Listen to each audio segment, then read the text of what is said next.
Indonesia Muda, Indonesia Muda, yang muda yang bicara, yang muda yang berkarya untuk Indonesia. Hanya di Indonesia Muda Club. Bicara yang muda yang berkarya untuk Indonesia.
Selamat datang profesional muda di acara Indonesia Muda Club.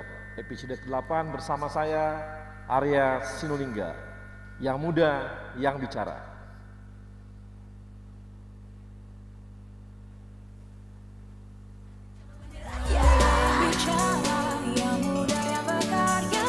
Profesional muda BUMN bisa apa? Aku siap untuk berinovasi. Aku bisa melawan arus untuk kebaikan bangsa. Aku bisa membuat perubahan. Aku bisa bekerja dengan jujur dan independen. Aku bisa memajukan bangsa dengan kreativitas. Kini saatnya profesional muda BUMN dan Indonesia mempunyai wadah untuk mengasah dan bertukar pikiran agar lebih kreatif, inovatif, dan solutif.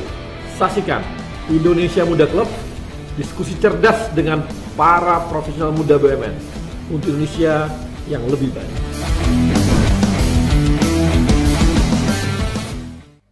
Ya, ini teman-teman, hari ini kita menarik banget karena bicara mengenai investasi.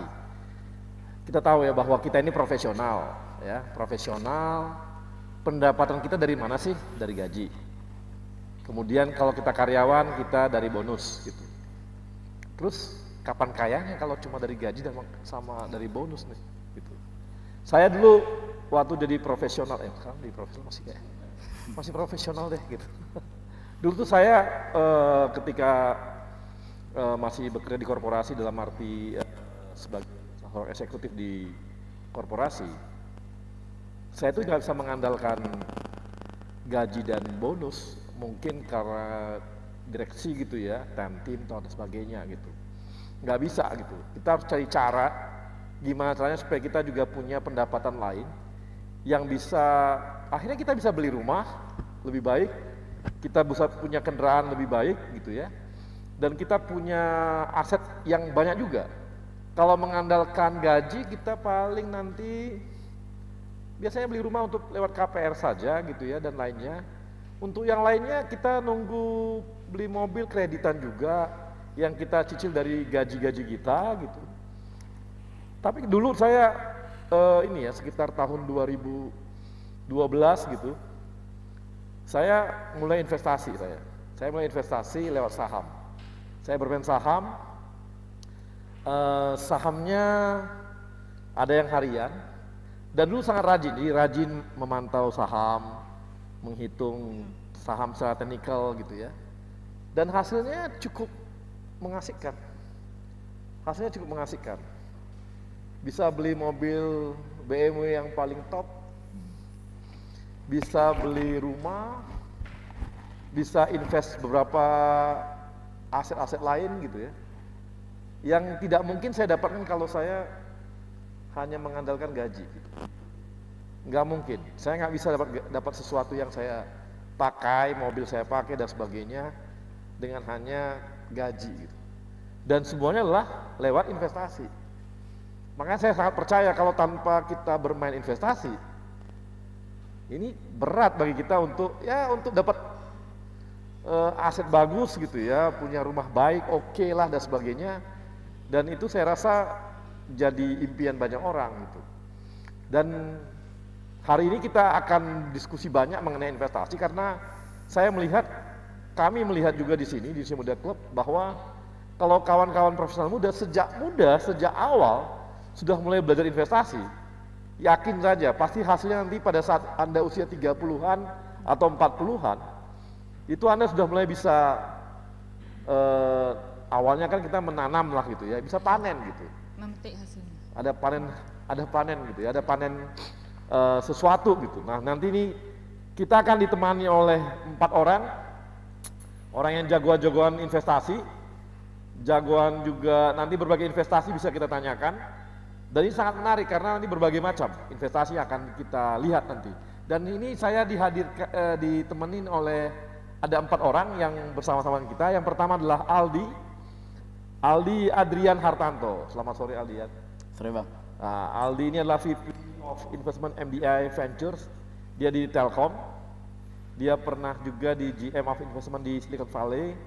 kemudian kuliah di University New South Wales ya, Sempat back sih. sempat di sana, kemudian Sampurna University.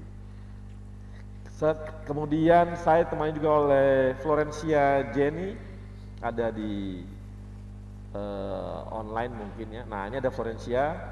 Florencia adalah founder dan owner di Nonaku Design Indonesia. Dia juga junior auditor di Ernst & Young dan pernah jadi juara wirausaha muda mandiri. Selamat sore Florencia. Halo, sore Pak. Oke, kemudian saya ditemani juga oleh Ayu Pratiwi. Ayu Pratiwi ini adalah VP Consumer Loan Bank Mandiri.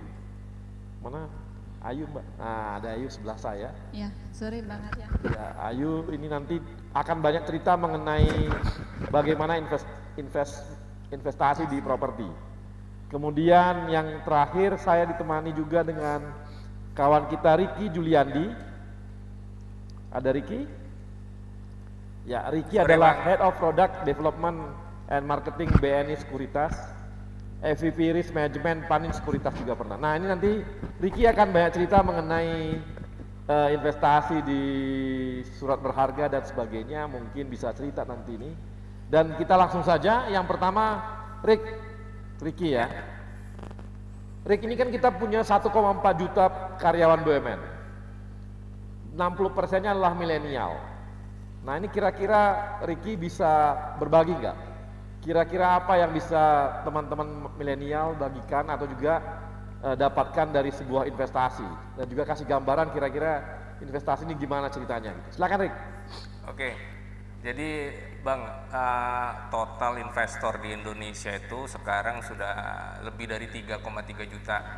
Itu 70%-nya posisi Juni itu memang didominasi sama milenial. Jadi di bawah 40 tahun ke bawah. Nah, teman-teman milenial ini, investor muda ini memang instrumen yang mereka sukai itu ada di reksadana dan juga saham secara langsung. Nah, itu memang instrumen yang cocok sih untuk usia-usia muda. Jadi dari reksadana sendiri itu sebenarnya produk atau instrumen investasi yang sangat entry point ya. Karena kalau kita tahu reksadana itu memang dikelola oleh perusahaan aset manajemen, ada fund manajernya yang mengatur strategi investasi di sana. Jadi teman-teman investor muda itu ketika invest di reksadana bisa sambil belajar.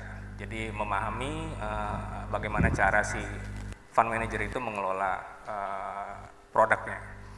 Kemudian untuk yang di saham sendiri itu juga peningkatannya cukup lumayan di saham.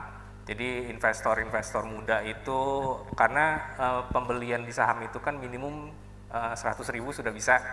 Jadi sangat mudah, sangat murah, bisa langsung eksekusi karena real time dan likuiditasnya juga cepat. Jadi jual hari ini, 2 hari kemudian dananya bisa ditarik.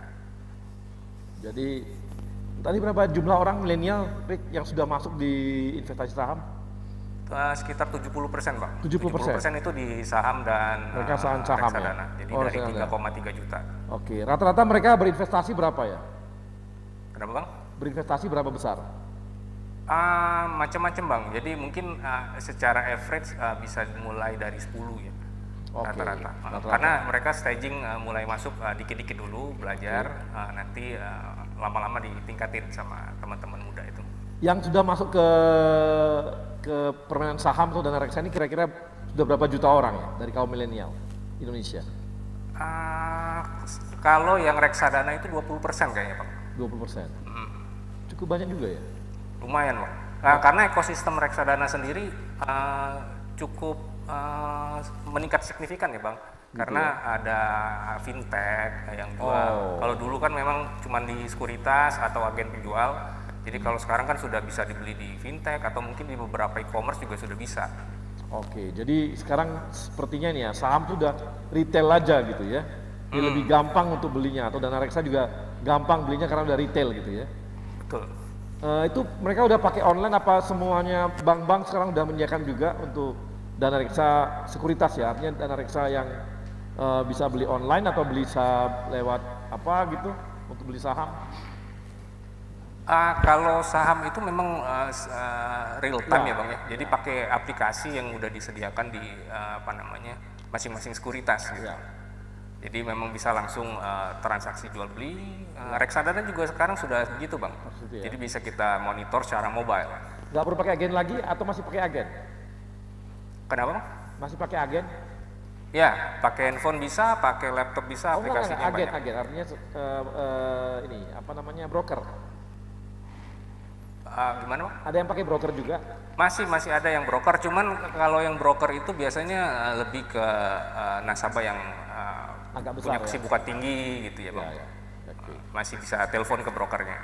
Nah ini, tapi artinya ada peningkatan dong ya, ada peningkatan dari teman-teman milenial untuk masuk di investasi saham dan investasi dana reksa gitu ya. Gimana Bang? Mungkin ini ada suaranya. Apakah sekarang ini sudah banyak ada peningkatan dari milenial kita Indonesia untuk berinvestasi di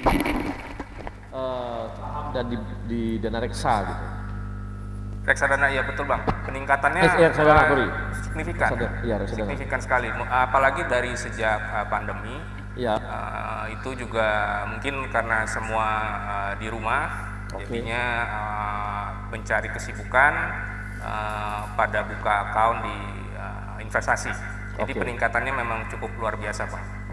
Oke Rick. Ini sementara saya seperti dulu untuk Ricky, nanti saya akan tanya lebih detail lagi mengenai investasi saham tuh apakah gampang atau bagaimana, atau permainannya bagaimana, ada hitungannya atau kita ikuti apa, milihnya sahamnya bagaimana. Nah ini sebelumnya lebih jauh lagi saya mau ngobrol dengan Flo ini.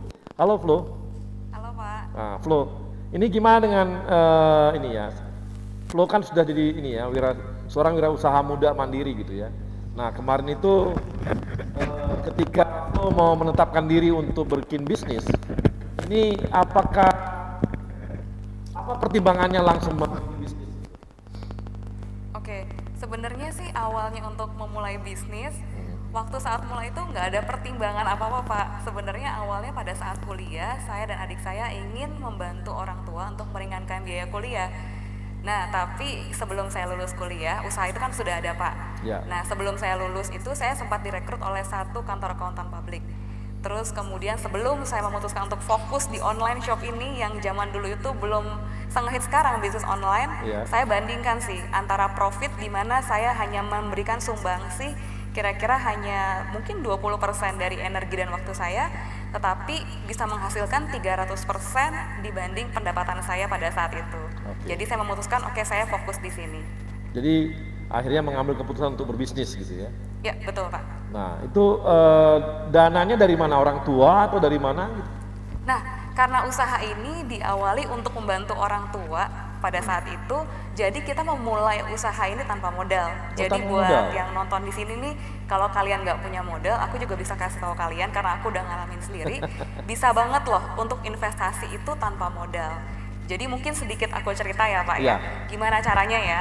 Jadi pada saat itu aku mulai jualan itu waktu zaman BlackBerry itu lagi hits. Nah jadi kita memanfaatkan platform tersebut, handphonenya pun aku menang dari acara buket bunga di suatu pesta pernikahan saat itu. Nah jadi kita cuma upload gambar, terus kita istilahnya jual gambar, setelah ada yang beli, terus kan orang itu bayar ke kita. Dan ada keuntungannya sama harga modal tuh. Modalnya kita bayarin ke supplier, nah dari profitnya itu, nah kita terus puterin tuh Pak. Kita nggak semuanya kita gunakan untuk konsumsi, hanya 30% saja. 70% kita komitmen untuk kita terus putarkan hingga awalnya dari hanya sebuah online shop, kini berubah jadi perusahaan. Dulu yang kamu jual apa aja, Flo, awal-awalnya? Yang aku jual, sebenarnya awalnya aku jualan casing BlackBerry dulu saat itu Pak. Terus kami mengalami kegagalan. Nah tapi nggak menyerah, singkat cerita, aku banting haluan sama adikku, kita berjualan pakaian gitu Pak. Dan dari pakaian itu ternyata permintaannya sangat tinggi sekali. Kita menjual pakaian dengan brand Nonaku Signature, di mana menyediakan produk yang murah berkualitas bagi rakyat Indonesia. Kamu bikin brand sendiri atau produk sendiri atau dibuat juga? Brandnya brand sendiri? Brand sendiri Pak. Produknya bikin sendiri atau ke luar? Pada awalnya, pada saat kita nggak punya modal dan hanya mengumpulkan modal, kita merisel barang orang lain, Pak, menjual kembali barang orang lain. Nah, setelah kita komitmen tuh dananya 70% keuntungan kita terus putarkan, kita bisa produksi sendiri, Pak. Dan brand kita semakin besar, bahkan kita juga ada lini B2B di mana kita bisa produksikan untuk orang lain juga. Jadi sekarang bisnis kamu apa aja, Flo? Bisnis aku sekarang ada yang pakaian nih, yang non aku signature sekarang, ada B2C dan B2B. Kemudian kita juga udah merambah ke packaging. Kita juga sudah mulai merambah ke non aku foods. Terus kita juga mulai merambah ke seperti misalkan kayak kemasan-kemasan, baju bridesmaid dan sebagainya, Pak. Oh gitu. Jadi udah berkembangnya banyak banget ya. Karena mulai di usia muda itu, Pak, jadi kita banyak waktu untuk kita bisa coba ini, coba itu, coba ini, kalau gagal belajar gitu loh, Pak. Nah, kalau untuk yang B2B kamu jualannya gimana? Apa yang kamu jual? Pakaian dinas atau apa gitu? Seragam atau gimana? Kalau untuk B2B, kita itu ada beberapa jasa yang kita belikan. Yang pertama adalah kita juga mengedukasi reseller kita untuk bisa menjual produk tanpa modal. Karena kita sudah ngerasain gimana rasanya nggak punya modal tapi kita ingin dapat profit. Kita ajarin yang pertama, itu namanya reseller dropshipper. Yang kedua, kita itu ada relabel. Nah, kita tahu banget zaman sekarang millennials banyak banget orang-orang yang punya passion di bidang fashion tapi dananya terbatas. Jadi kita mengizinkan label brand kita yang gantiin sendiri dengan gratis untuk brand orang lain. Bahkan department store pun juga mengambil jasa kita seperti itu. Jadi kualitas kita sudah terbukti. Dan yang ketiga, kita juga ada jasa produksi, Pak. Jadi kita bisa memproduksikan desain dari customer dan kita akan lock desain tersebut. Kita juga nggak akan produksi untuk kita ataupun future customer, Pak. Oke. Nah, sekarang kamu udah berapa kapasitas produksinya untuk pakaian? Kalau untuk pakaian sih per minggu kita udah sampai 5.000 sih, Pak. Setiap minggu 5.000? Iya. Kita juga ada bantu produksi APD juga, masker juga kalau di new normal ini sih, Pak. Oh, sampai jual APD juga? Iya. Mungkin aku boleh cerita lagi nih, Pak. Jadi kan Nanti. Oke, seru nih soalnya. Ini Flo-nya nggak sabar. Flo nggak sabar dia untuk semangat bisnisnya gitu. Oke, baik. Kawan-kawan profesional muda, kita akan kembali setelah yang satu ini.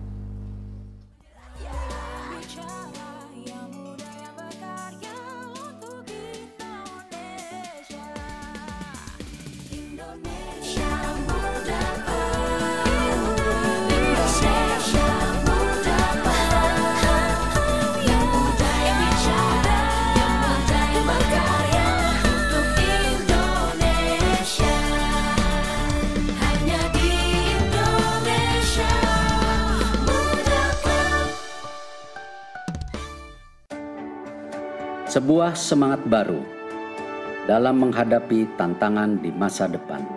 Kementerian BUMN dan seluruh BUMN di negeri ini terus bekerja keras untuk meningkatkan nilai ekonomi dan sosial demi kepentingan masyarakat luas. Melalui inovasi model bisnis yang akan mendorong mesin pertumbuhan dan kepemimpinan teknologi agar siap menghadapi perubahan. Melalui peningkatan investasi dan terciptanya ekosistem investasi yang sehat. Pengembangan talenta adalah kunci agar BUMN siap bersaing secara global. Semua ini hanya untuk negara dan bangsa, untuk Indonesia. Semangat baru ini kini hadir dengan wajah baru, dengan bentuk visual yang terinspirasi semangat inovasi dalam pemanfaatan teknologi. Dalam komposisi yang menggambarkan semangat kolaborasi, membentuk inisial institusi kebanggaan kami, bersanding dengan lambang negara Indonesia tercinta, Garuda Pancasila.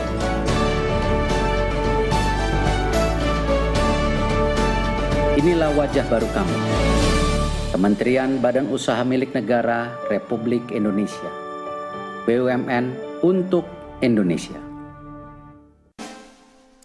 Ya pemirsa, inilah Edgar si tukang belanja online. Baru beli sneakers nih ya. Edgar ambil HP tuh. Edgar nemu jaket ternyata gercep sekali mau bayar dia. Ya, saldo elektroniknya kurang saudara-saudara. Edgar mulai top up dan sold out karena Edgar terlalu lama. Lu sih berisik. Ribet amat belanja online, debitin aja pakai Mandiri. Hah?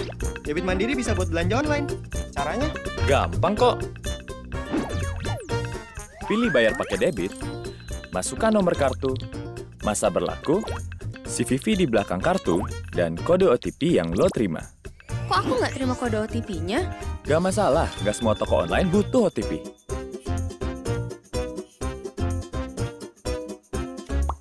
Lancar nih. Kan didebitin pakai Mandiri. Saatnya debitin belanja online. Saatnya Mandiri.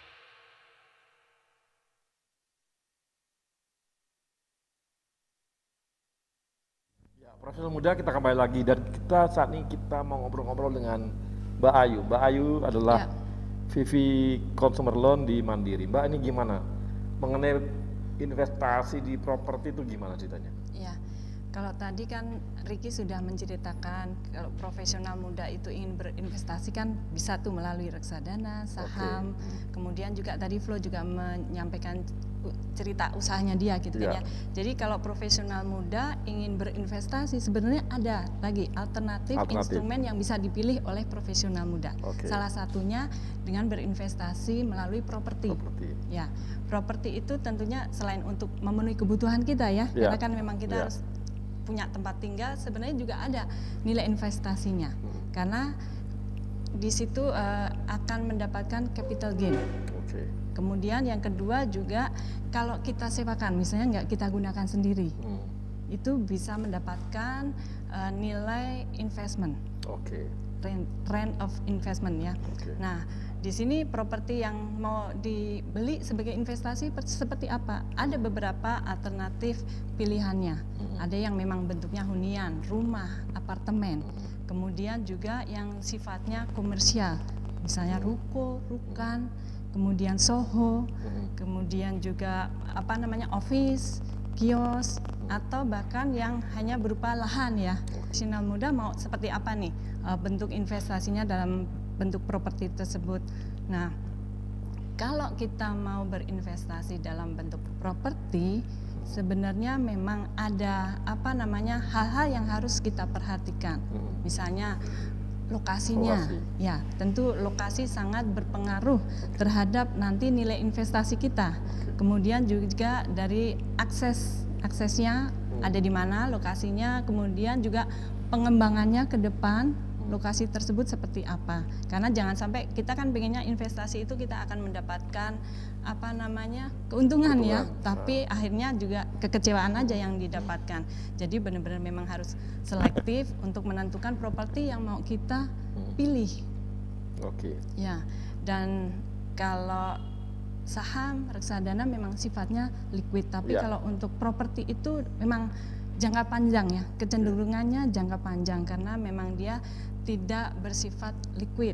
Kalau kita misalnya membutuhkan dana cash dalam waktu cepat ya butuh waktu lah ya, karena untuk menguangkan menjual lagi ataupun dialihkan ke pihak yang lain. Tapi kalau dari sisi keamanannya justru jauh lebih aman. Iya, untuk jangka panjang ya. Dan apalagi kondisi sekarang nih Bang Arya. Turun nggak mungkin ya? Sejarahnya nggak ada ya harga properti turun. Kalau saham turun, karena fluktuatif ya, tergantung kondisi market. Nanti Ricky marah itu, tapi nggak apa-apa, terus aja. Enggak, ini kan kita cuman apa namanya? Apa kelebihannya, apa kekurangannya, gitu ya? Memberikan gambaran aja untuk profesional muda ya, teman-teman profesional muda. Karena kan ada beberapa alternatif nih, karena kan kita lagi mau berinvestasi, jadi banyak informasi yang sesuai nanti teman-teman profesional muda itu pengen menempatkan investasinya itu seperti apa. Karena tergantung balik lagi kalau untuk investasi, untuk investasi gitu ya. Itu apakah lebih enak kita beli properti hunian dan disewakan atau properti hunian dijadikan tempat kos-kosan? Atau kita beli tempat kos-kosan atau beli apartemen untuk tempat kos-kosan juga? Nah, Tergantung lokasinya. Tergantung lokasinya. Jadi kalau misalnya lingkungannya itu perkantoran ataupun tempat sekolah. Nah, kalau kita kos-kosan kan sebenarnya bisa lebih banyak kamarnya kan. Tapi kalau apartemen kan cuma satu per unit. Betul. Jadi balik lagi, kalau apartemen memang kecenderungannya dia misalnya di daerah yang lebih prime, itu mungkin untuk contohnya dia target marketnya untuk ekspat. Jadi bisa harga sewanya tinggi, jauh lebih tinggi. Dan balik lagi kondisi lagi apartemennya seperti apa, fasilitasnya. Ya, jadi tergantung lokasi di mana propertinya itu berada, baik itu berupa apartemen ataupun landed house ya, landed house yang kita buat sebagai kos-kosan. Sebagai kos-kosan gitu ya. Nah, tapi banyak orang ya dia beli investasi, beli rumah, tapi akhirnya rumahnya nggak disewain gitu. Sayang nggak itu? Dia hanya berharap gainnya dapat dari capital gain karena kenaikan harga properti doang gitu. Iya, jadi hanya berharap capital gain. Nah, sebenarnya itu balik lagi pilihan ya, pilihan kita. Karena ada juga yang nggak mau deh propertiku digunakan orang lain. Tapi sebenarnya kalau cuma dibiarkan nggak dihuni sayang juga. Karena kan properti itu seperti harus ada nyawanya. Kalau nggak ada yang menghuni, nanti ada yang huni. Bisa ada kerusakan segala macam, nggak ada yang merawat. Betul. Gitu. Nah tapi Mbak, nanti saya mau ngulik nanti itu market saat ini bagaimana. Nah saya sekarang langsung ke Aldi. Ini kan kamu bisa cerita nggak mengenai bagaimana kita berinvestasi di startup atau apa sebagainya? Apakah harus pakai uang banyak atau bagaimana? Atau seperti kita ada kayak tadi itu bisnisnya Siflo aja, itu ya bisnisnya, bisnisnya ini kan Siflo. Iya, bisnis Flow saya jadi angel investment aja, gitu. Saya setor sekian gitu atau gimana? Bisa cerita? Mungkin saya kasih konteks dikit Bang. Kan saya mungkin banyak yang mikir kita Telkom, terus MJ kok investasi gitu. Kita memang waktu itu tahun 2015 Telkom progresif nih untuk mau inovasi, akhirnya dibikin pertama kali di Indonesia untuk corporate namanya MDA Ventures, Corporate Venture Capital 2015. Nah di mana kita lihat sih emang investasi itu bahasanya orang bilang art atau science lah. Saya pikir sih lebih kayak craft Bang. Jadi emang kita harus ambil belajar nih, ambil learning by doing gitu. Jadi dulu kita 2015 belajar tuh invest ke banyak negara. Kita total ada 12 negara yang kita cover invest. Terus so far kita lumayan beruntung, akhirnya banyak perusahaan yang kita berhasil exit. Jadi kita 8 companies kita berhasil exit, ada 2 di IPO di Jepang sama di Australia, sisanya dibeli sama perusahaan besar itu. Dan alhamdulillah kemarin juga Telkom dan Kementerian BUMN apresiasi kita baru dapat pendanaan tambahan lagi dari Telkom dan juga Kementerian BUMN $500 juta. Untuk kita invest perusahaan lebih besar lagi lebih banyak di Indonesia terutama. Dan mulai ada banyak investor-investor lain yang percaya sama kita. Akhirnya kita kelola dana pihak ketiga juga. Banyak investor-investor lain kita bantuin mereka kelola dananya untuk kita investasikan. Total kita sekarang megang dana itu $790 juta dan kemarin kita baru dapat apresiasi dari Global Corporate Venturing bareng sama SoftBank, bareng sama Google Ventures, jadi top 100 investor di dunia untuk MDA Ventures dan saya sendiri waktu itu. Nah dari situ kita belajar Bang, ternyata invest ke startup tuh susah gampang lah. Orang banyak yang mikir kan kayak invest ke startup tuh aduh ini company-nya baru mulai, datanya financial-nya nggak ada.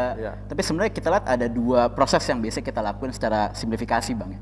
Yang pertama kita lihat validasi idenya dulu. Kita validasi idenya, di mana kita ada namanya 3P untuk kita biasanya validasi ide. Pertama kita lihat apakah bisnisnya possible, plausible, atau enggak probable. Jadi misalnya nih contoh yang lagi booming kemarin kan misalnya Gojek ya, bisnis kayak ride hailing atau orang naik taksi secara online tuh possible nggak sih? Oh possible, orang bisa lah berani naik mobil orang random pakai platform gitu. Tapi kita coba cek plausible apa enggak sih? Ada nggak sih yang mau udah validasi di luar yang pernah lakuin? Oh ternyata ada yang namanya Uber, ada yang namanya Lyft, ada namanya di UAE, ada yang namanya Karim macam-macam.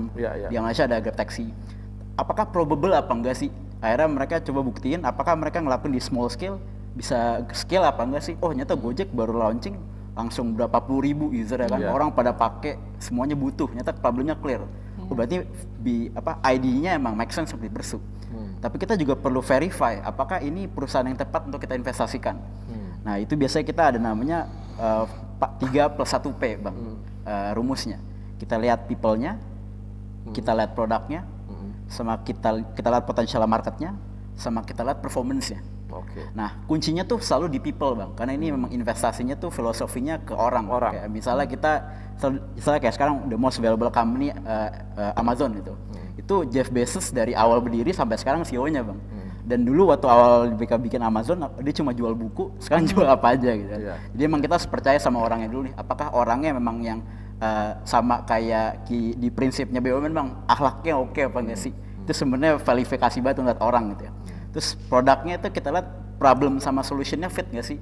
Emang dia beneran solving the right problem apa enggak with the right solution gitu. Nah, besok kita validasi lagi dari marketnya. Ini kan bikin bisnis bukan charity Bang ya. Beneran ada marketnya nggak sih? Ada orang yang mau bayar apa enggak sih? Potensialnya segede apa sih kalau misalnya emang mereka bisa scale bisnis sampai gede. Habis itu terakhir kita validasi dari performance. Emang numbersnya oke apa enggak gitu Bang biasanya. Kalau gitu harus investasinya besar-besar dong.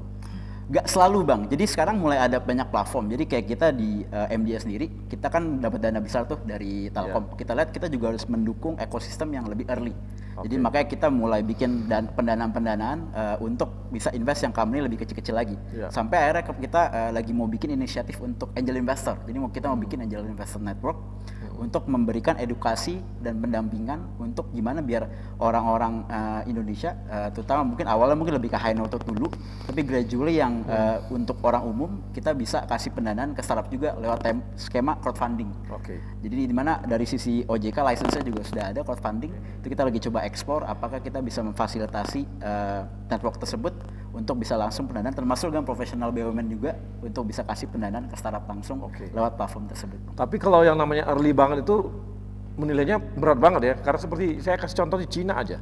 Cina itu kan dia ada ini ya, startup dulu yang namanya orang pakai sepeda itu loh. Oh, mau bike gitu Bang.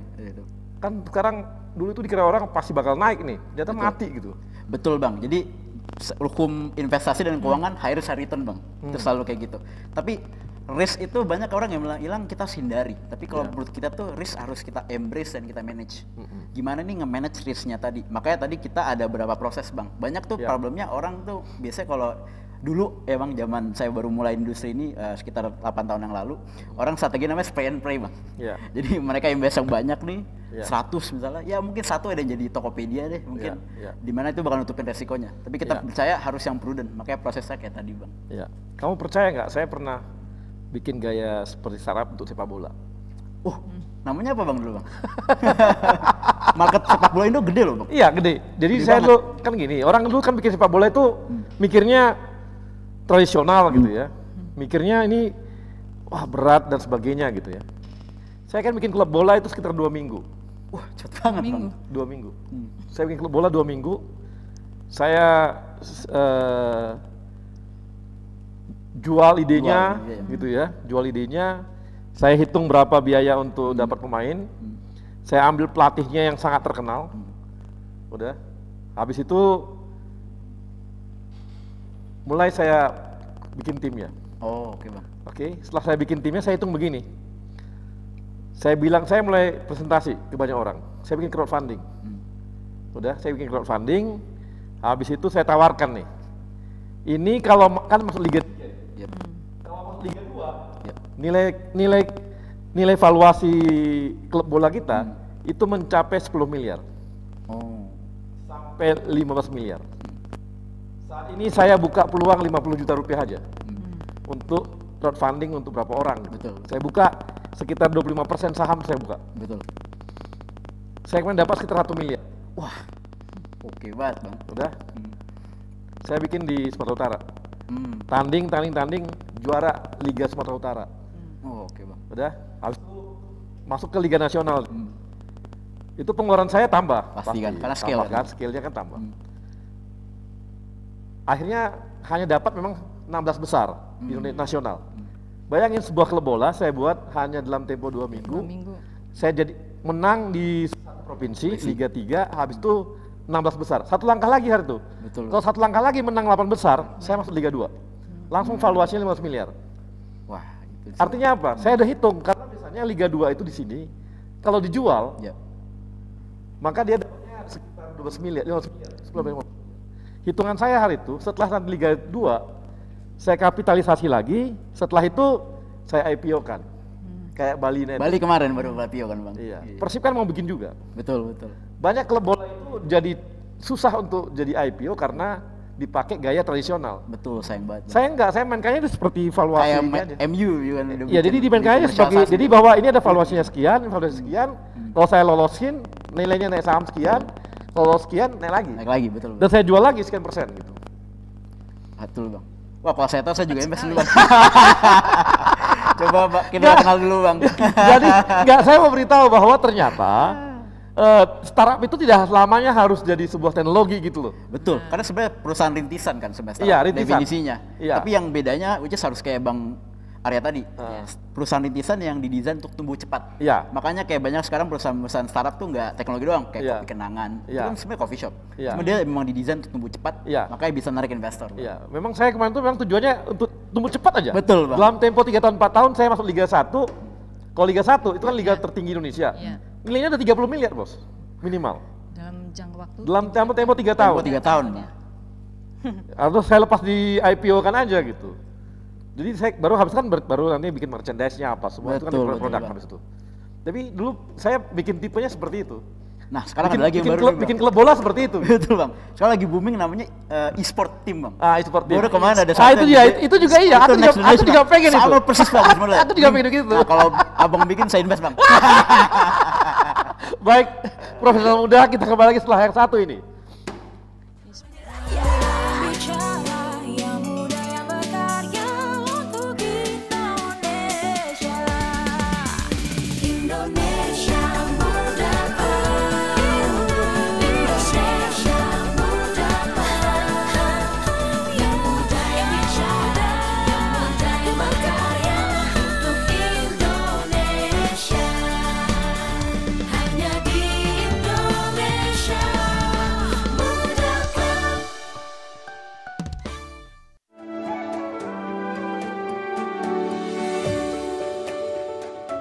Selamat datang kami ucapkan kepada Bapak Erick Thohir, Menteri Badan Usaha Milik Negara periode 2019-2020.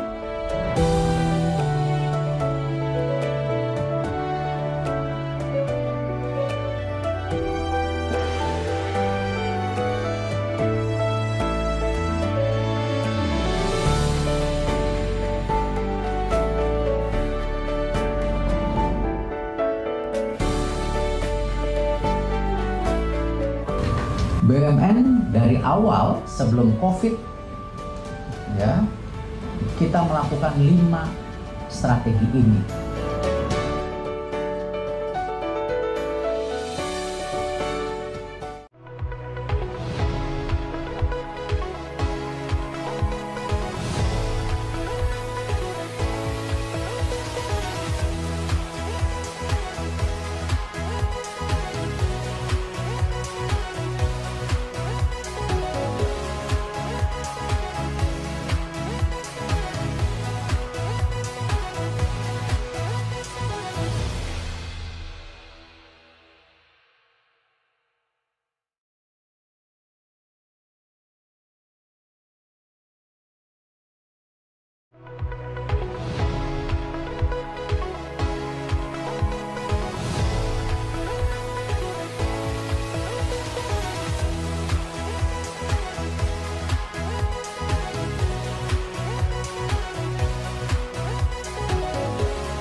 diskusi lebih jauh, saya mau ngobrol lagi dengan ini ya, siapa kawan kita tadi, Ricky. Ya bang. Halo Rick. Mana Ricky? Rick, gua mau ngulik saham Rick. Oke. Ngulik saham banget nih, karena dulu saya pemain saham gitu. Saya tuh main saham sehari, saya trading betul. Jadi bukan main di fundamental, saya main di trading. Satu hari, saya cuma megang satu hari saya harus menang 1-2% aja tiap hari.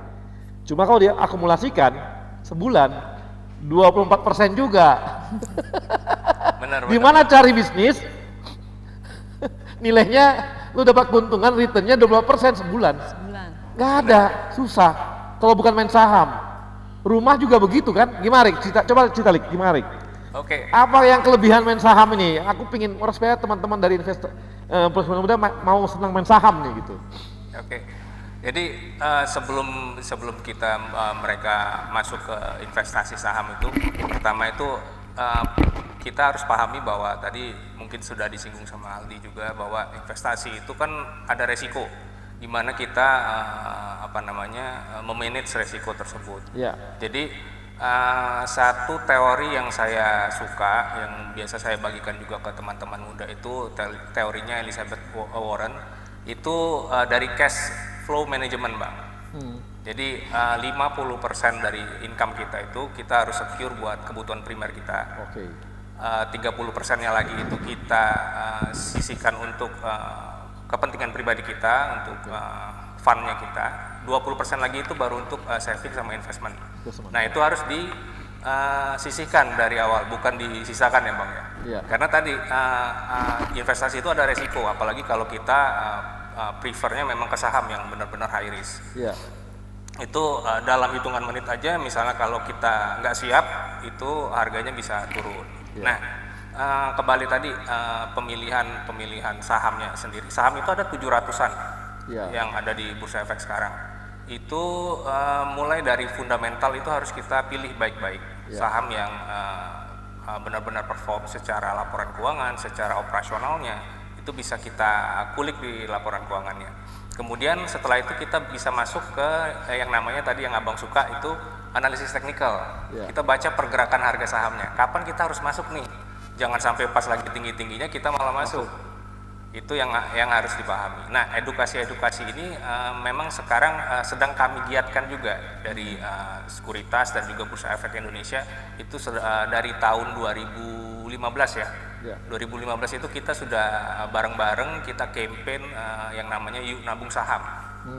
Nah, di situ kita mengajak teman-teman muda itu mengenal saham. Kemudian dari situ kita ajarkan juga cara milih sahamnya. Nah, gitu. Jadi ini ya, high risk high value lah ya. Betul. Ya. Saya dulu Rik mainnya nggak banyak Rik, 1%, 2% sehari. Cuma saya main 1M, 2M. Gede bang. Tapi saya jadi dapatnya 20 juta sampai 40 juta sehari. Saya bisa dapat rata-rata dulu saya dapatnya 300 juta sebulan. Mantap. Dulu ya, waktu lagi ganas-ganasnya. Masih muda sih. Darahnya masih panas.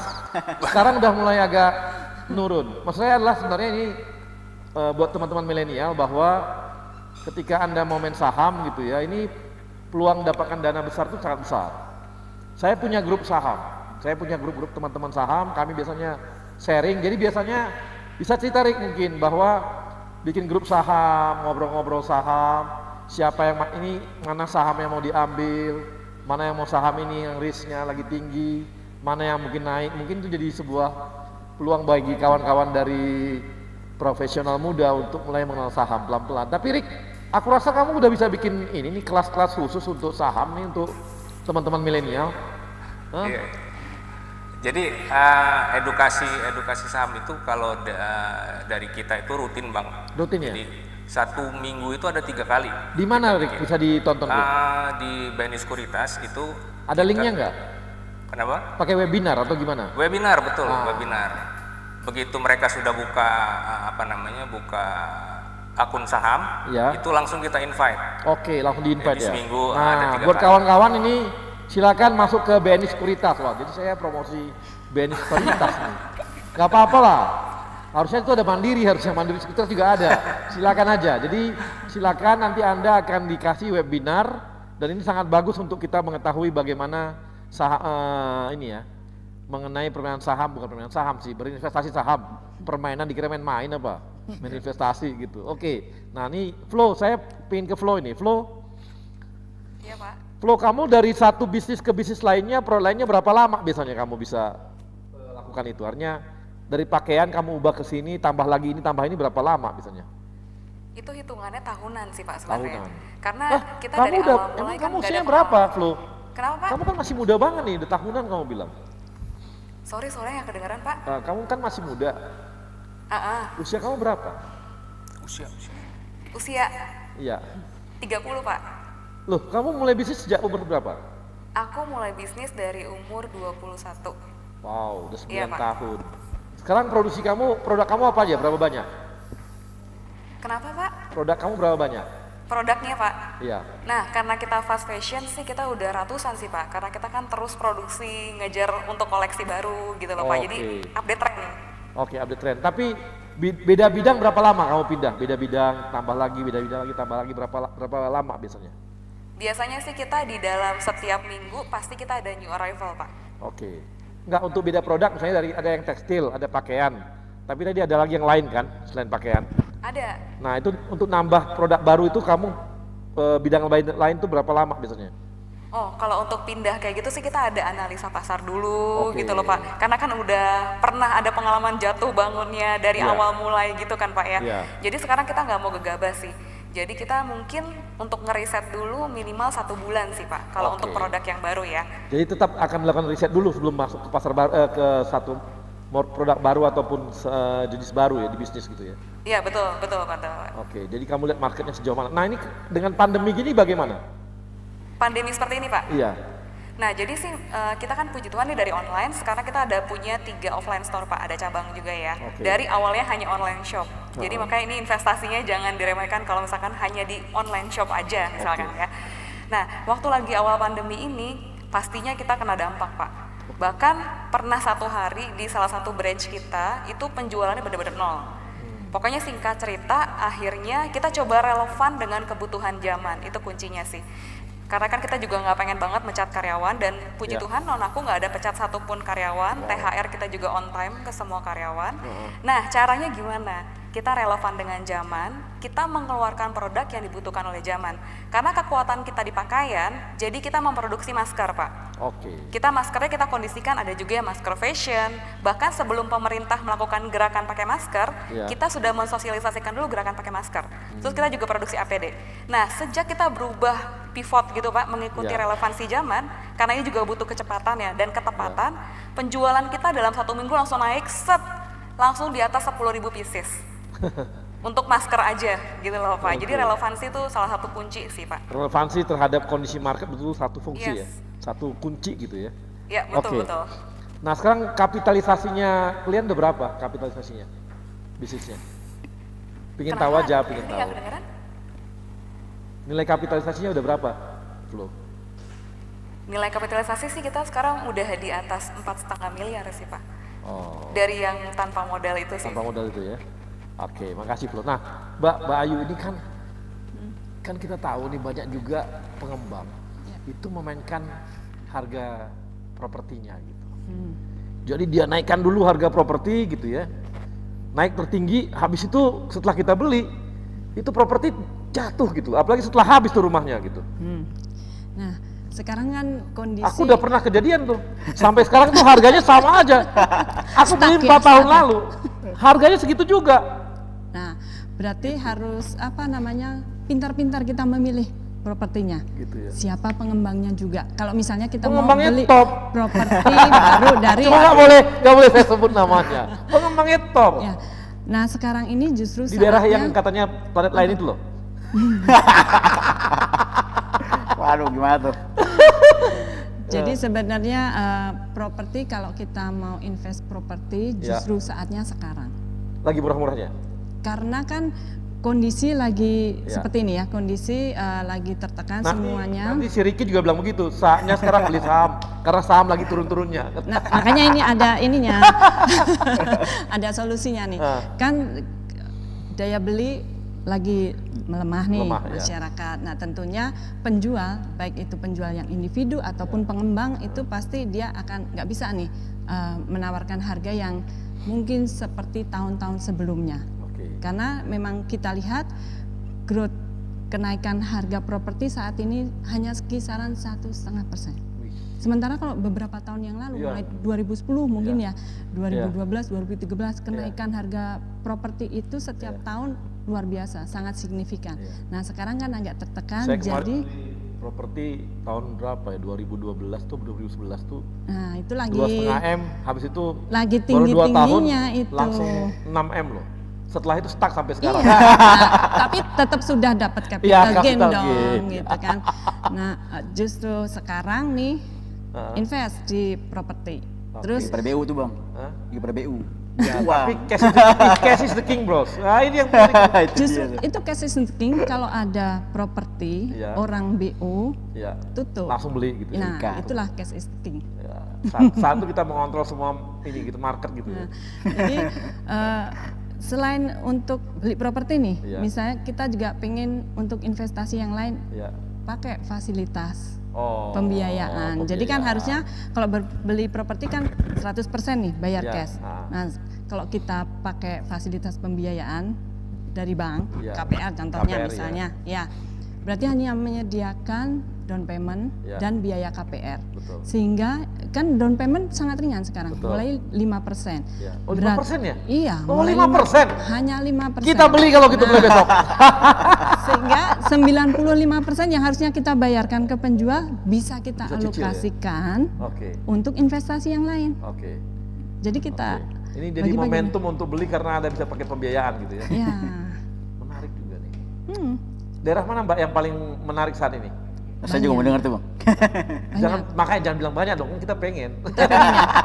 Nanti kita offline aja. Offline aja. Siap.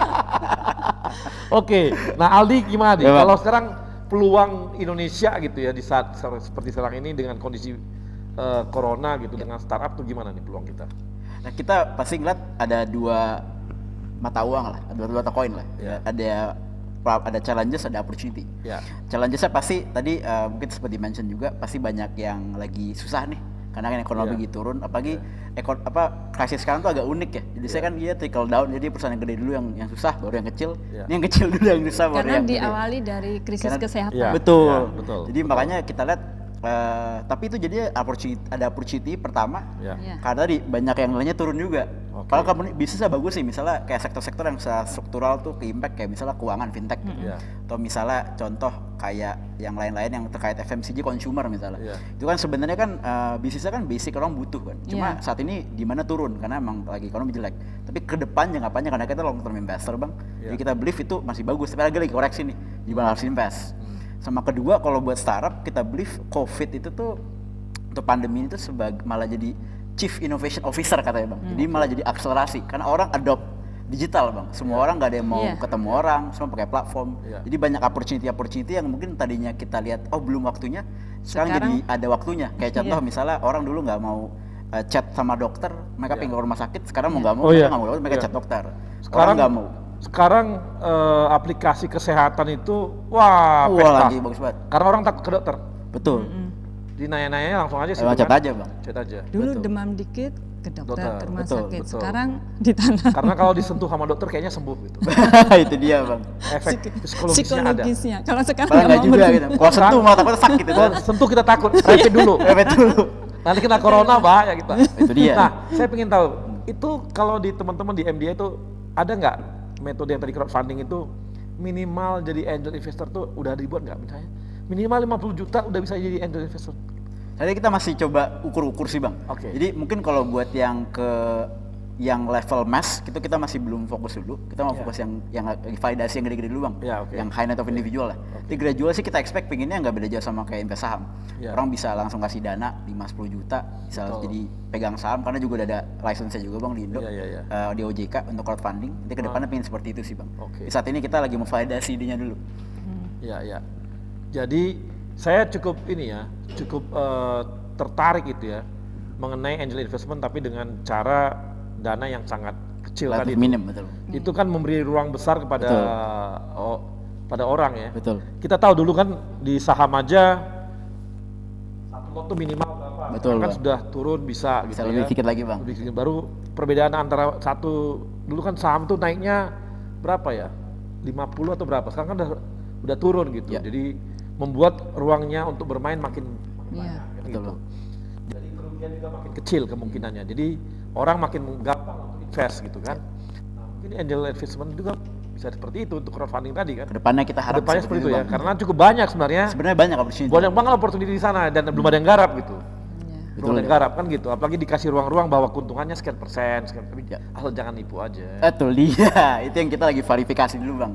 Jangan Karena sampai itu. kan tahu kan ada yang kemarin Investasi bodong itu juga kita nggak mau tuh, Bang. Bukan yang sampai kemarin rame itu loh. Sangat diadu-adukan itu kan juga bikin menakutkan bagi Oh, itu investor. dia betul, Bang. Tahu kan? Iya, tahu. Tahu kan? Kita diem aja. Cuma saya nggak boleh ngomong. Saya juga boleh ngomong, Bang. Baik, ini juga kita terima kasih kepada kawan-kawan Nobar, teman-teman ITDC, PPD dan Rekayasa Industri. Ini teman-teman di Rekayasa Industri ini anak-anak ITB ini banyak ini, pintar-pintar tapi kaku. Kenapa gitu tuh, Bang? Ya karena tahunnya belajar aja baru bikin sesuatu. Jadi mereka investasi agak-agak kurang. Waduh. Tahunnya sayang bangun-bangun, nanti makanya perlu diajari tentang ITB itu. Kita ngobrol-ngobrol ntar, Pak. Iya perlu. Direkin tuh perlu sepertinya. Nah, saya mau nanya nih sama teman-teman. Nah, Mbak Flo, udah investasi di mana aja? Komen Mbak Flo. Saya mau nanya Mbak ini, Mbak Mas Aldi, udah investasi di mana aja? Ada investasi nggak? Saya Cerita ngobrol-ngobrol lah. Saham, majority saham, ya? sebagian kecil di suatu utang bond. Oke. Terus invest beberapa bisnis temen. Oke. Startup tadi angel investing kecil-kecil. Ya. Atau saya bikin bisnis sendiri juga. Oke. Invest itu sama pasti invest diri sendiri lah, Bang, buat belajar gitu-gitu. Oke. Kalau Mbak Ayu? Ya lagi belajar juga nih investasi saham. Saham juga ya. Kalau Rik, lo main saham nggak Rik? Ada, Bang. Ada juga? Ada. Banyak? Ya relatif loh, Bang. Relatif. Ricky ini pasti tahu aja dia bocoran, mana yang mau naik mau turun lengkap dia. Harus bagi-bagi. Harus bagi-bagi informasi gitu. Kalau Flo gimana? Ada nggak di luar dari bisnis sendiri? Ada nggak investasi tempat lain? Ada. Properti ada, atau apa gitu? Di emas. Oh di emas. Iya. Oke. Terus kemudian ada juga di properti. Oke. Di aset bergerak sama di perusahaanku. Aset bergerak mobil, maksudnya sewa menyewa? Kenapa? Sewa menyewa mobil? Iya ada juga sih yang Oh pakai rental? kadang-kadang. Oh, karena saya kan kadang-kadang bingung nih. Investasi di modal barang bergerak itu kan pusing gitu. Karena biasanya turun harganya gitu. Iya. Mungkin rental kali ya. Rental kamu banyak juga. Ekspedisi ya. Ekspedisi, oke. Terima kasih.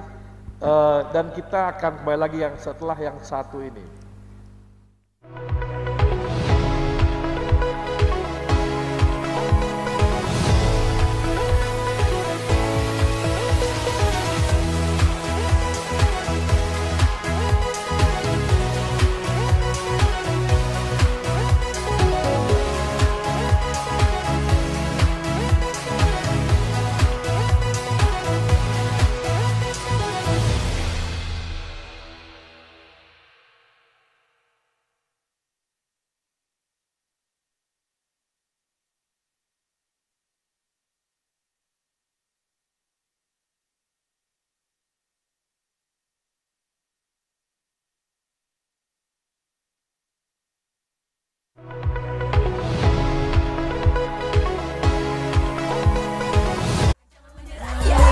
Bicara yang muda yang berkarya untuk Indonesia.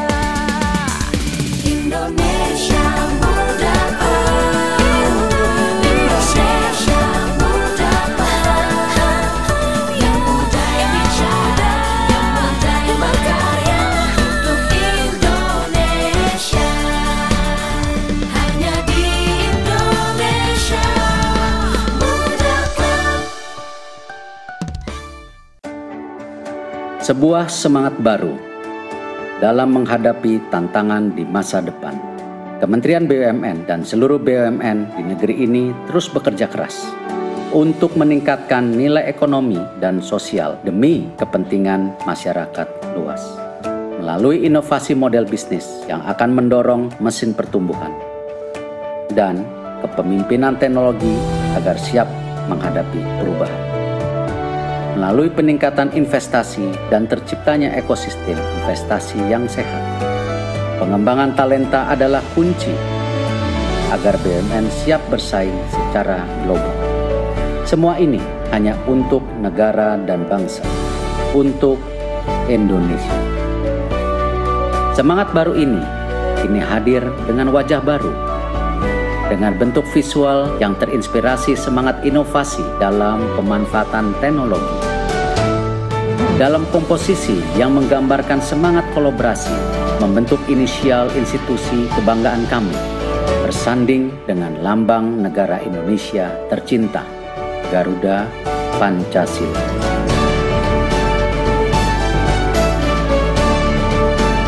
Inilah wajah baru kami, Kementerian Badan Usaha Milik Negara Republik Indonesia, BUMN untuk Indonesia. Ya pemirsa, inilah Edgar si tukang belanja online. Baru beli sneakers nih ya. Edgar ambil HP tuh. Edgar nemu jaket ternyata gercep sekali mau bayar dia. Ya, saldo elektroniknya kurang saudara-saudara. Edgar mulai top up dan sold out karena Edgar terlalu lama. Lucy berisik. Ribet amat belanja online? Debitin aja pakai Mandiri. Hah? Debit Mandiri bisa buat belanja online? Caranya? Gampang kok. Pilih bayar pakai debit, masukkan nomor kartu, masa berlaku, CVV di belakang kartu, dan kode OTP yang lo terima. Kok aku nggak terima kode OTP-nya? Gak masalah, gak semua toko online butuh OTP.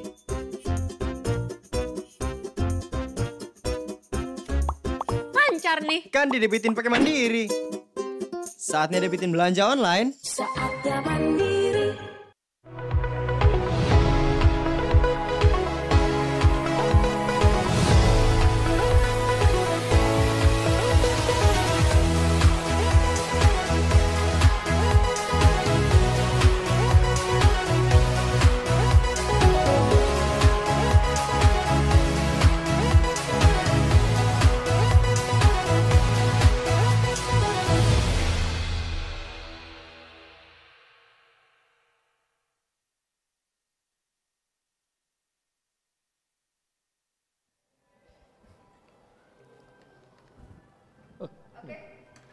Sorry, Profesor muda copot ininya.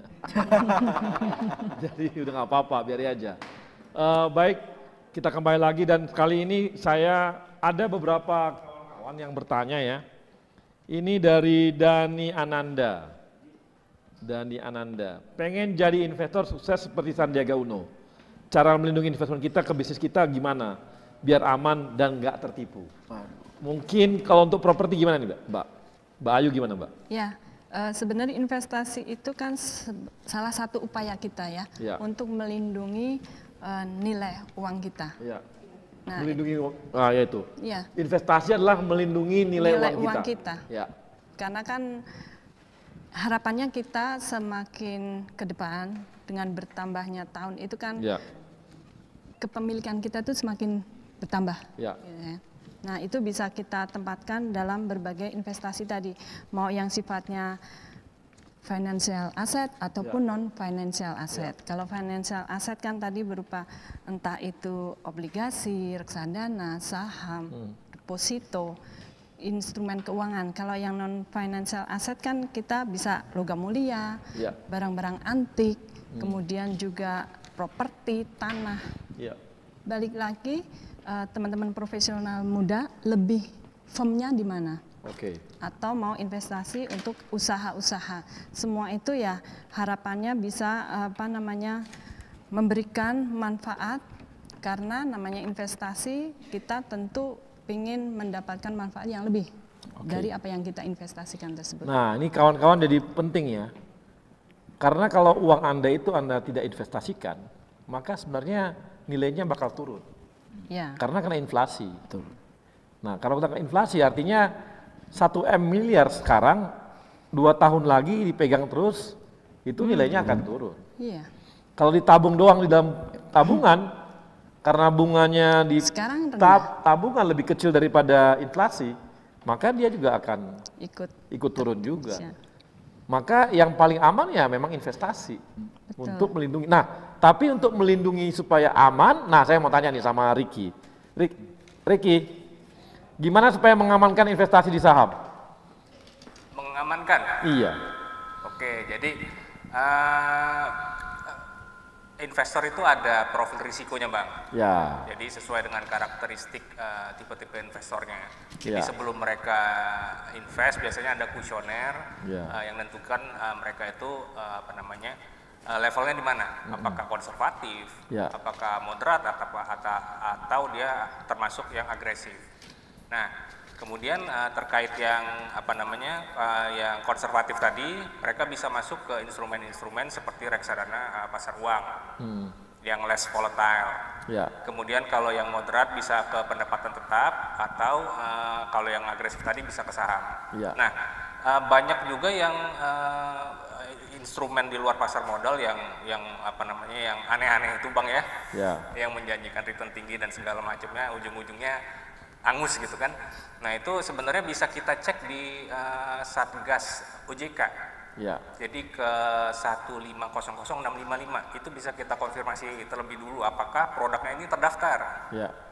Nah, kemudian legalitasnya seperti apa. Ya. Itu sih yang ininya. Oke, ini jadi menarik karena memang kalau mau aman ya ambil surat utang negara. Pasti di atas lebih tinggi daripada inflasi kan? Pasti. Itu juga cari aman tuh. Deposito juga aman, Sun juga aman, properti aman banget, aman banget properti. Asal tepat memilih propertinya. Asal tepat memilih propertinya. Ya. Lokasi jadi penting. Lokasi, kemudian kalau beli properti yang baru kita lihat siapa pengembangnya. Kemudian sebenarnya kalau kita mau investasi dalam bentuk properti itu yang baru, pengembangan proyek baru harus tahu juga prospek ke depannya. Pengembangan wilayah tersebut seperti apa? Karena itu tentu akan memberikan pengaruh terhadap capital gain yang kita harapkan dengan berinvestasi di properti tersebut. Oke, ini Mbak saya punya 4 amplop, teman-teman bisa pilih. Saya kasih ke Aldi dulu. Aldi pilih nomor berapa di? 1, 2, 3, 4? 1 dong. 1 ya, wah Aldi beli 1 langsung. Ini ada pertanyaan di. Nah, ini truth and dare. Sebut, kamu pilih yang mana? Truth aja ya. Oke, sebutkan satu saham yang tidak layak dibeli. Harus sebut merek berarti nih. Waduh. Bingung. Bumi. Kagak naik-naik, Bang. Kagak naik-naik. Udah berapa tahun. Bumi. Ini saya nggak nyangkut. Nyangkut dia. Ini nekat. Jangan, nggak boleh saya ngomong seperti itu. Belajar tapi Bang, belajar. Dulu jangan masih muda soalnya. Iya. Bumi. Memang buminya pasti dia tinggi, Pak, tuh jatuh. Jadi udah di dalamnya ada cut loss lah. Saya pernah atau nggak hanya cut loss, stop Pak. Nggak bisa jual, nggak ada. Kagak ada mau jual, kagak ada mau beli. Karena dia udah di harga paling bawah. Nggak ada mau beli lagi. Dan itu berhenti. Sahamnya nggak bergerak, diem aja. Udah mati tuh. Uangnya dia dalam aja tuh. Oke. Ke Ricky. Ricky pilih nomor berapa? 1, 2, 3, 4. Ini ada 2, 3, 4. Ricky pilih mana? 3. Ini. Nah, truth or dare? Atau yang mana? Truth. Oh, wah, kok semua truth ya? Hal paling memalukan yang pernah dilakukan? Main saham maksudnya. Yang memalukan ya? Iya. Lu bilang untung-untungnya rugi, malu nih sama investornya. Mungkin nahan rugi sampai dengan 50%. Nahan rugi sampai 50% ya? Betul, saya nggak cepat cut loss waktu itu. Nggak cepat cut loss ya? Jadi kamu ini ya, tahan, mudah-mudahan gitu ya? Betul. Berdoa. Sabar. Berdoa. Ya, kalau walaupun banyak doanya, kalau memang udah rugi ya rugi aja, nggak ada gunanya doa. Sampai tumbuh uban juga nggak naik-naik. Oke, ini tinggal Mbak Flo. Mbak Flo, nomor berapa? Nomor 4, Pak. Nomor 4. Nah, jawab cepat. Oke. Reksadana atau obligasi?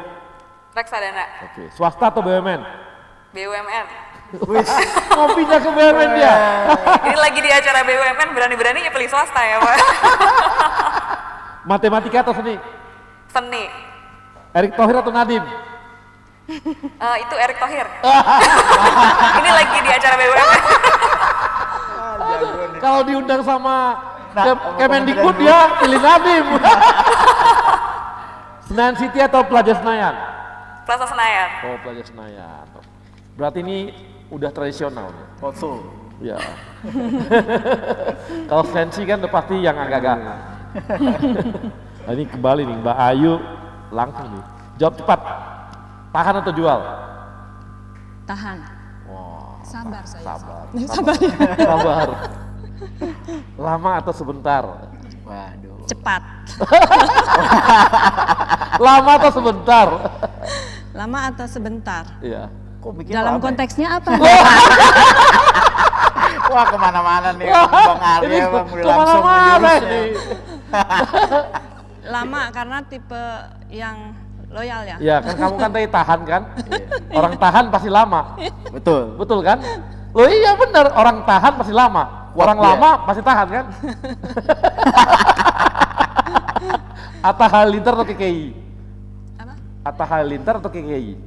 Atau siapa? Atta Halilintar atau KKI? KKI. Atta.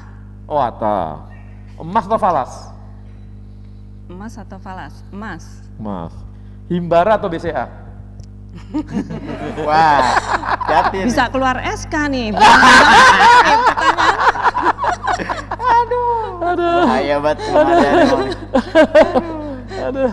Ayo Mbak dijawab. Harus ditungguin. Lama nih kalau jawabnya lama. Oh harus dijawab. Ya iya dong. Ya kan kita ya Himbara lah pasti jawab lagi jawab. Mana mungkin berani itu dia. Pertanyaan yang nggak perlu dijawab. Nggak perlu dijawab. Ini yang bikin pertanyaan nggak bener. Nggak mungkin jawabnya yang lain. Gila apa? Oke, baik profesional muda kita sudah banyak ya. Walaupun memang ini belumlah begitu dalam. Tapi paling tidak bagi teman-teman profesional muda bahwa kalau Anda mau melindungi nilai uang Anda yang Anda miliki, maka Anda harus investasi. Ya. Investasinya nanti tergantung.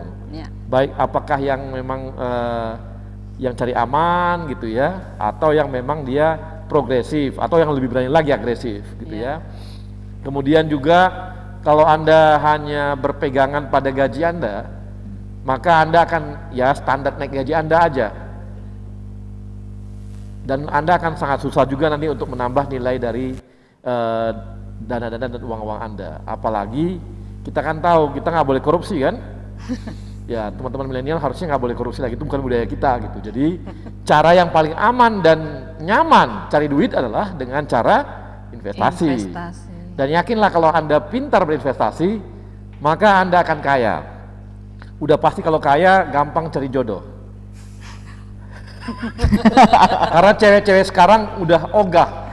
Walaupun Anda buncit perutnya gendut, walaupun Anda kurang ganteng, tapi kalau uang Anda banyak, Anda akan dipilih oleh mereka. Cewek-cewek cantik itu. Jadi ayo belajar investasi karena ini sangat penting dan sangat berguna bagi Anda. Dan karena masih muda, mulai investasi sejak awal.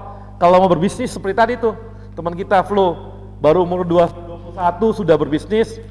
Sekarang usia 29 sudah bisnisnya makin besar dan makin banyak.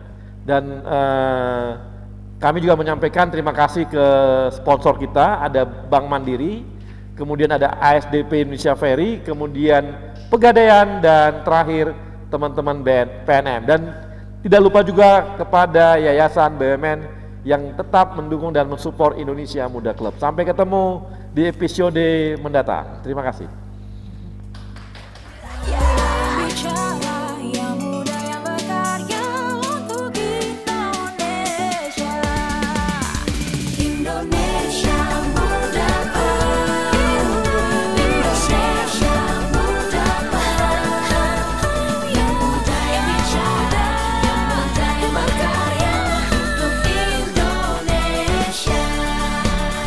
Hanya di Indonesia.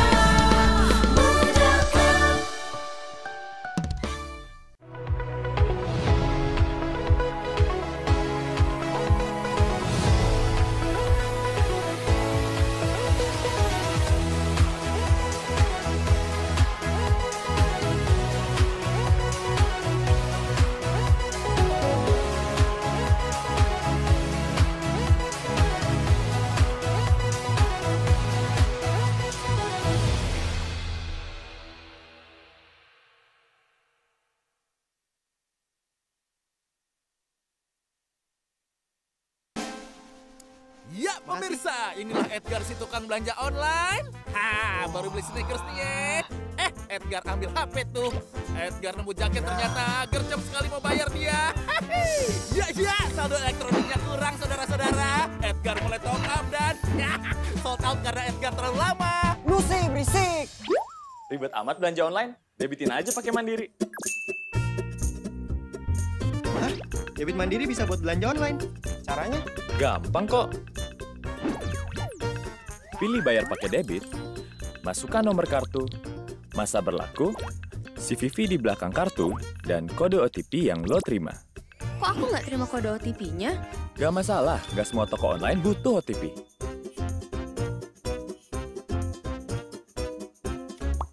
Lancar nih. Kan didebitin pakai Mandiri. Saatnya debitin belanja online. Saatnya